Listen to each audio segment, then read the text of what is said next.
रुख अब यमुनानगर का करेंगे। यमुनानगर के अग्रसेन कॉलेज में वीरवार को ग्रीवेंस कमेटी की बैठक का आयोजन हुआ।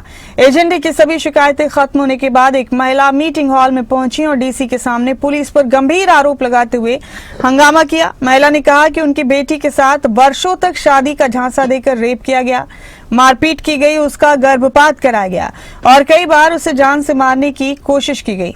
आरोपियों को केस से बाहर निकाल दिया पुलिस ने। उन्होंने आरोप लगाया कि पुलिस ने मामले में सिर्फ SC/ST एक्ट और मारपीट का 4 लोगों पर केस दर्ज किया और उसमें से भी 3 आरोपियों को केस से बाहर निकाल दिया। महिला इस दौरान अपनी बेटी को भी साथ लेकर आई। महिला ने कहा कि उनकी बेटी की तबीयत काफी खराब है, उससे खड़ा भी नहीं हुआ जाता। इस दौरान मौजूद महिला पुलिसकर्मी ने महिला को संयम बरतने के लिए कहा। डीसी ने महिला को आश्वासन दिया कि वो उनसे कार्यालय में आकर मिले, उनकी समस्या सुनी जाएगी। यमुनानगर से मेरी सहयोगी रजनी सोनी मेरे साथ जुड़ चुकी हैं। रजनी, ये काफी परेशान करने वाली तस्वीरें सामने आई। यमुनानगर से ग्रीवेंस की बैठक में एक महिला पहुंची, जिस तरह रोकर पुकार कर उन्होंने अपनी फरियाद रखी। ऐसा लगता है कि काफी परेशान है ये अपनी बेटी की वजह से। अब इनके आरोपों में कितनी सच्चाई है कितनी नहीं, ये तो जांच का विषय है। लेकिन जरा बताइए रजनी, क्या हुआ मीटिंग हॉल में, इन महिला के क्या क्या आरोप हैं, इसके बाद डीसी की तरफ से क्या आश्वासन इन्हें दिया गया है? जी देखिए मुमताज, बिल्कुल हम कह सकते हैं कि काफी हैरान और निराश करने वाली ये तस्वीर थी जब कष्ट निवारण समिति की बैठक चल रही थी, जिसमें हालांकि मंत्री अनिल विज ने आना था लेकिन किसी कारणवश वो नहीं आ पाए।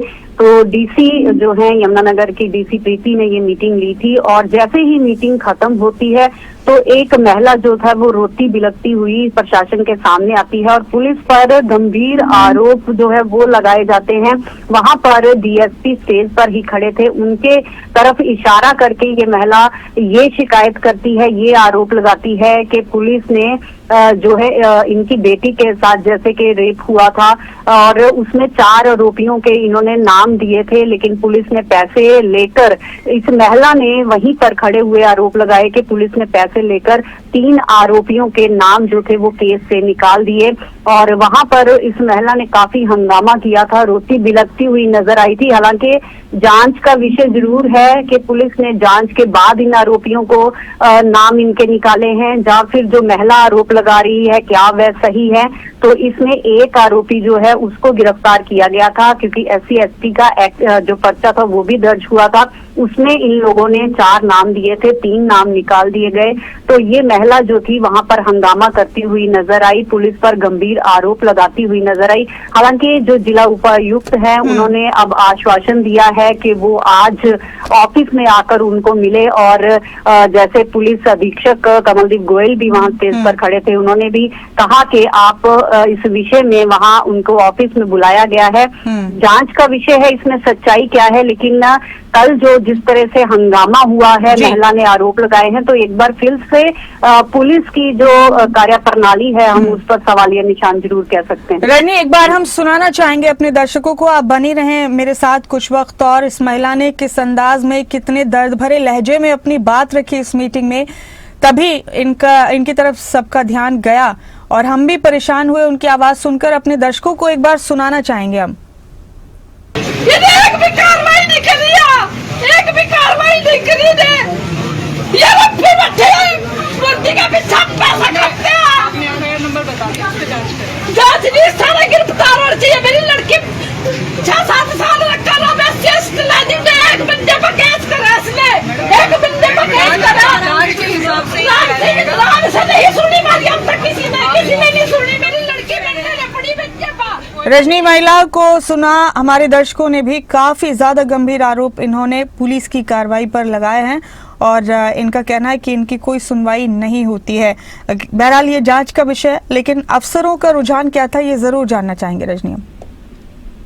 देखिए, जैसे कि मैंने आपको बताया कि जैसे ही ये मामला सामने आया, क्योंकि अभी मीटिंग खत्म होने के बाद सभी अधिकारी स्टेज पर थे और ये महिला एकदम से आकर जो अधिकारी वहां खड़े थे, पुलिस कर्मचारी, डीएसपी खड़े थे, उन पर भड़कती हुई नजर आई।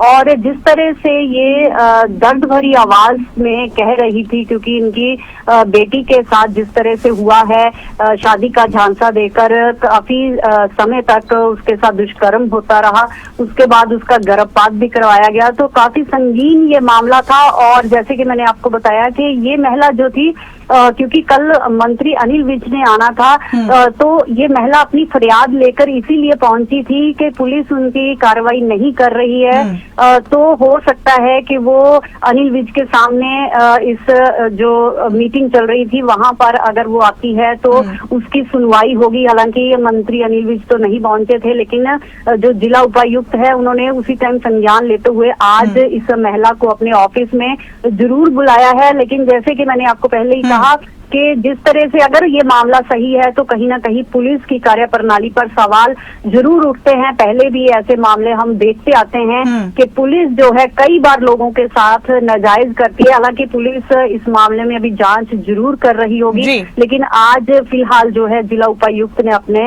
ऑफिस में इस महिला को बुलाया है। जी, बेहद शुक्रिया रजनी, आप जुड़ी मेरे साथ इस खबर पर। बहुत बहुत शुक्रिया।